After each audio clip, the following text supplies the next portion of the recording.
Hello বন্ধুরা, আজকে আমি তোমাদের সাথে একটু অন্যরকমভাবে দই কাতলার রেসিপি শেয়ার করব। রেসিপিটি করার জন্য আমি এখানে মাছটাকে ভালো করে ধুয়ে নেব, তাতে লেবু আর টক দই ভালো করে মাখিয়ে নেব। মাখিয়ে নেওয়ার পর কিছুক্ষণ রেস্টে রেখে দেব। এবার আমি এখানে একটি মশলা তৈরি করে নেব, যেখানে টমেটো, আদা, রসুন, কটা কাঁচা লঙ্কা আর পেঁয়াজ ভালো করে বেটে নেব। দই মাখিয়ে রাখা মাছটার মধ্যে আমি টমেটো 4 ফালি করে কেটে লঙ্কার গুঁড়ো, হলুদ, জিরের গুঁড়ো, নুন, সর্ষের তেল দিয়ে আবারও মাছটাকে ভালো করে মেখে নেব। মেখে আবারও কিছুক্ষণ মাছটাকে আমি রেস্টে রেখে দেব।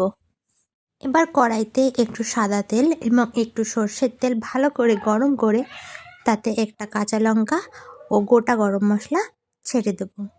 ওটা একটু ভাজা ভাজা হয়ে গেলে তার মধ্যে একটু পেঁয়াজ দিয়ে দেব। পেঁয়াজটাকে নাড়িয়ে চাড়িয়ে তার মধ্যে আমি 2-4 দানা চিনি ফেলে দেব। তারপরে বেটে রাখা মশলাটা দিয়ে দেব। দেওয়ার পরে কিছুক্ষণ ভালো করে নাড়িয়ে নেব। নাড়ানো হয়ে গেলে যখন দেখব তেল ছাড়ছে, তখনই আগে থেকে মেখে রাখা মাছগুলো আমি কড়াইতে এক এক করে দিয়ে দেব। মাছগুলো দেওয়ার পরে ভালো করে আবারও একটু নাড়িয়ে নিতে হবে। যখন দেখব মাছটার থেকে তেল ছেড়েছে, তখন পরিমাণ মতন জল দিয়ে দিতে হবে।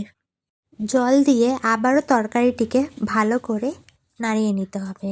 নাড়িয়ে নেওয়ার পরে কিছুক্ষণ তরকারিটিকে ফুটতে দিতে হবে। যখন দেখব ঝোলটা একটু টেনে এসেছে, নামানোর সময় হয়ে এসেছে, তখন নামানোর আগে সামান্য পরিমাণে গরম মশলা দিয়ে নামিয়ে নিতে হবে। তৈরি হয়ে গেছে আমাদের দই কাতলার রেসিপিটি।